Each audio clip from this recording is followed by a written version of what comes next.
Y como todos los miércoles le damos la bienvenida al licenciado Juan Ignacio García en su columna habitual de Economía y Empleo. Buenos días, Juan Ignacio. Florencia Basso te saluda. ¿Cómo estás? Bien, ¿qué tal? Buenos días, Florencia. Bueno, queríamos conocer esta semana algo que tiene que ver con la industria, porque conocíamos el fin de semana largo declaraciones del presidente del grupo Newsan, de Luis Gali, quien hizo algunas declaraciones en referencia a este grupo empresario en la recuperación de la industria para el último trimestre. Dijo que el nivel de actividad de la economía argentina se va a recuperar hacia el último trimestre de este año, que la compañía, o sea, el grupo Newsan, va a invertir unos 20 millones de dólares y también pronosticó que en el 2017 la industria nacional va a tener números positivos. Y a su vez, quien hizo declaraciones también aquí en la provincia es el ministro de Industria, Ramiro Caballero, en referencia a lo que tiene que ver con este mentado plan canje que se anunció en el mes de febrero, allá por el mes de fines de enero, febrero, pero que aún tampoco se concretó. Queríamos conocer cuál era tu visión con respecto a estas declaraciones y qué va a pasar con la industria. Bueno, a mí, leyendo las declaraciones del presidente de Newsan, me preocupó la frase en la que plantea que a partir de ahora los negocios de la empresa se orientan, las nuevas inversiones de la empresa se orientan a la importación. De alguna manera esto está reflejando un cambio en el escenario de los negocios que se vuelven rentables y hacia dónde van a ir las inversiones en los próximos meses para la economía y probablemente en los próximos años, ¿no? Uh-huh. Entonces, por ahí lo que vale la pena analizar es qué es lo que cambió en la Argentina para que pasáramos de un escenario en el que las inversiones estaban fuertemente orientadas hacia la producción para abastecer al mercado doméstico, hacia un escenario en el que por lo menos uno de los representantes de estos sectores, que son los que producen para el mercado doméstico, está planteando que la idea del grupo empresario es reemplazar esa producción por importaciones. Entonces, esto está un poco, digamos, básicamente relacionado con el modelo económico que se empieza a plasmar a partir de algunas decisiones y algunas cuestiones que van sucediendo en la economía. Uh-huh. Y que tiene que ver con lo que venimos hablando en las últimas semanas, ¿no? Uno de los temas, me parece, centrales en esto tiene que ver con el tipo de cambio bajo, o sea, hoy el valor del dólar en estos 14 pesos es un valor relativamente bajo, si uno tiene en consideración cómo ha evolucionado la inflación en estos últimos meses. Uh-huh. Uno tiene que mirar estas dos variables y compararlas para saber bien qué está pasando con la competitividad de la economía. Eso lo decíamos el otro día, y lo que tenemos hoy es un escenario en el que el tipo de cambio ha crecido bastante menos de lo que crecieron los precios, con lo cual nos volvemos cada vez más caros y los productos que se fabrican afuera se vuelven cada vez más baratos. Esto claramente alienta la posibilidad de sustituir la producción local nacional por producción importada. O sea, atenta directamente contra la industria nacional. Exactamente. Uh-huh. Y si a esto uno le suma una reducción en las restricciones a importar productos de afuera, puede ser un combo bastante peligroso para estos sectores que estuvieron orientados a abastecer o que producían para abastecer al mercado interno y que en algunos casos pueden llegar a desaparecer. Los sectores pymes, sobre todo en el continente, pueden llegar en algunos casos a sufrir este cambio de modelo de manera drástica, digamos, con el cierre de empresas, y otras empresas lo que hacen es adaptarse a este nuevo escenario económico. Por ejemplo, Newsan, que es una empresa que tiene diversificados sus negocios, que tienen una pata en la producción y otra pata en la importación. Lo que está diciendo Newsan es que el escenario económico actual favorece alimentar la pata de la importación y obviamente esto va a ser en detrimento de la pata productiva del grupo económico. Claro. ¿Y cómo se hace para sostener, por ejemplo, los puestos de trabajo dentro de este modelo que se plantea? Mira, hay otro elemento que no te mencioné todavía, pero que también va en sentido contrario al sostenimiento de la actividad, y que tiene que ver con qué está pasando con el consumo. Sí. En general, el primer factor apuntaría a que la producción nacional pueda llegar a ser en una parte reemplazada por producción extranjera. Sí. Pero por otro lado, lo que está pasando es que el consumo doméstico está cayendo. Entonces, globalmente, aunque no se diera el primer fenómeno, ya tenemos una situación complicada, que es la caída del consumo, que es una consecuencia de la caída del poder adquisitivo de la gente. Hay caída del poder adquisitivo, o bien porque los salarios no han ajustado en el mismo sentido que se produjo la inflación, o en los mismos valores, digamos, o porque se han perdido puestos de trabajo. Estas dos cuestiones han generado una caída del poder de consumo de la sociedad, que obviamente después esto significa que se va a producir menos localmente para abastecer a un consumo que se ha reducido. O sea que en este sentido, estas dos variables, las dos juegan en el mismo sentido, que tiende a reducir el nivel de actividad local. La verdad que hasta ahora, en la provincia al menos, esta situación económica, si bien ya se viene sintiendo, todavía me parece que no se ha sentido con la crudeza con la que puede llegar a sentirse. Entonces, si no hay políticas concretas... ¿Y por qué crees que no se ha sentido? ¿Vamos como en un ritmo más lento que el resto del país? ¿Cuáles son, digamos, las variables que intervienen en Tierra del Fuego que aún no se ha sentido? Mira, ahí es difícil a veces de interpretar.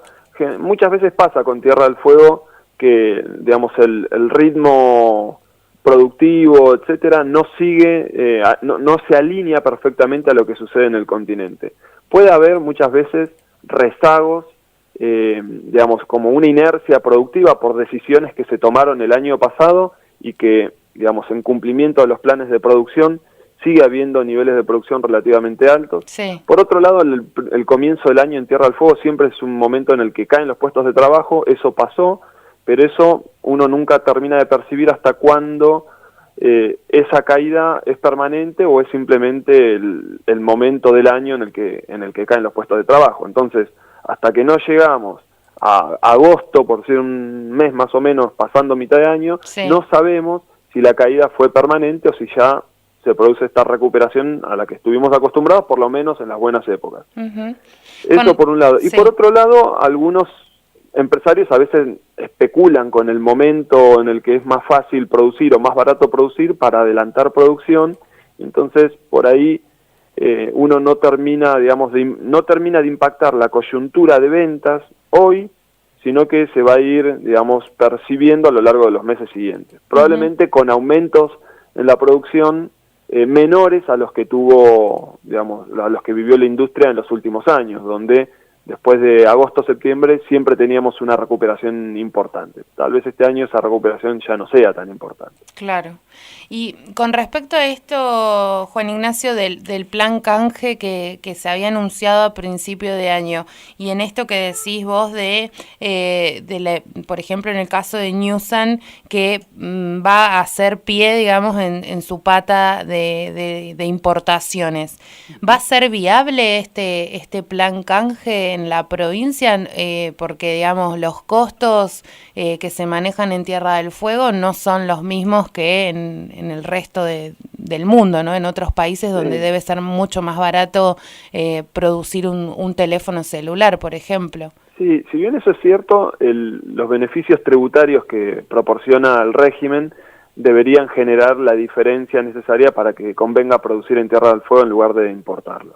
La verdad es que en los equipos de más alta gama eso seguramente sea así, porque son equipos en donde la renta fiscal es mayor. Cuando los equipos son de menor valor, como cualquier producto electrónico, cuando el claro, valor es relativamente bajo, conviene menos producirlo acá, porque claro, la renta fiscal es menos significativa, digamos, la carga impositiva que tiene un producto relativamente barato es menor que el de uno caro, y sin embargo la mano de obra necesaria para producirlo es muy parecida, el costo de transporte es muy parecido, con lo cual siempre lo que se termina viendo es que los productos de más alta gama conservan, digamos, incluso en las malas épocas, si se quiere, sí. se conserva la producción en Tierra del Fuego porque conviene en función de los beneficios del régimen. Claro, Lo que pero puede pasar es que si esta caída del consumo que mencionas vos, digamos, hasta qué punto las empresas van a apostar a invertir, a producir teléfonos de alta gama, sí. ¿a quién se los van a vender? Bueno, eso es cierto. Por eso, si hubiera un plan canje o algo que motorizara un crecimiento en la demanda, seguramente una parte de eso lo va a aprovechar Tierra del Fuego, ojalá todo. Sí. Eso va a depender de las políticas del gobierno nacional. Si el gobierno nacional, a la vez que implementa un plan canje, abre la posibilidad de importar algunos modelos, obviamente que una parte de ese crecimiento de la demanda se va a fugar a importación. Ahí hay que ver cómo operan esas dos cuestiones en conjunto. Y también tiene que ver con los objetivos del gobierno nacional. Si el plan canje es exclusivamente para motorizar la industria, seguramente se realizará con una protección de la industria de Tierra del Fuego. Pero si el plan canje tiene como objetivo modificar la tecnología de la mayoría de los celulares para el uso de antenas 4G, etcétera, es probable que una parte se fugue a la importación. Claro. Entonces, estas acciones del gobierno pueden servir como paliativo, pueden ser algo bueno para la provincia, pero bueno, hay que ver cómo se las implementa y hay que también reconocer que eso no cambia sustancialmente la cuestión de fondo, no cambia, digamos, el régimen de incentivos que se genera con un nuevo modelo económico es más poderoso a mediano plazo que este tipo de medidas que sirven en el momento, pero que por ahí sirven para aprovechar algunos negocios, pero no para generar un proceso de inversiones. Claro. O sea, es difícil que veamos que las plantas industriales vuelvan a construir espacios o traigan líneas de inserción automática. Probablemente lo que vamos a ver es que aprovechan las inversiones que hicieron en los últimos años, que se ha invertido mucho, y que, bueno, y que lo que le permita a esas inversiones aprovechar lo harán, y lo que requiera una nueva inversión probablemente sea más difícil que ocurra. Claro. Bueno, hay muchos interrogantes entonces para la segunda mitad del año. Dijeron de que tenemos que ir a ver la luz al final del túnel. No sé si esa luz la vamos a ver o no la vamos a ver. Eso es, cuando se producen cambios en el régimen de incentivos, lo que cambia es quiénes son los sectores que se benefician. Claro. No es que todos nos beneficiamos del crecimiento económico. Hoy no estamos creciendo y claramente hay un perjuicio en la mayoría de los sectores, pero hay sectores que hoy están viéndose beneficiados respecto a su situación anterior, por ejemplo el sector agropecuario. Yo creo que Luis Gali se va a ver beneficiado porque sus declaraciones diciendo la recuperación va a comenzar en el segundo trimestre del año, el segundo semestre va a haber lanzamientos de nuevas líneas de mercados, de negocios. Bueno, está muy contento este hombre por lo que viene diciendo. Es que estas empresas han sabido tener una pata en cada negocio, cosa que no es mala per se, pero que los que están más asociados a un tipo de negocio, que es el de la producción, y no pueden cambiarse al otro negocio, claro, porque genera menos empleo, porque genera menos inversiones, o porque está localizado en otro lugar, se van a ver perjudicados. Hay sectores de la economía que cuando la economía se recupere van a crecer y van a crecer mucho probablemente. Y va a haber otros sectores que incluso con un crecimiento de la economía van a ver que cada vez pierden más participación. Claro. El temor es que sean los sectores mano de obra intensivos, digamos, los que generan más laburo, los que pierdan terreno, y eso es lo que uno está hoy percibiendo como una posibilidad bastante clara. El modelo económico que se está gestando parece inclinarse más a favor de negocios que generan menos empleo, que son los negocios de la importación, el negocio de la producción agropecuaria, que genera empleo, pero que no genera tanto como la industria, etcétera, etcétera. Claro. Bueno, Juan Ignacio, veremos qué es lo que sucede. Ojalá que pronto sepamos qué va a suceder en el segundo semestre. Te agradecemos el contacto y nos reencontramos el próximo miércoles. Ok, de nada, hasta luego. Muchas gracias. Hablábamos con el licenciado Juan Ignacio García, docente de la Universidad Nacional de Tierra del Fuego, y en su columna habitual de Economía y Empleo, contándonos si vamos a ver la luz al final del túnel.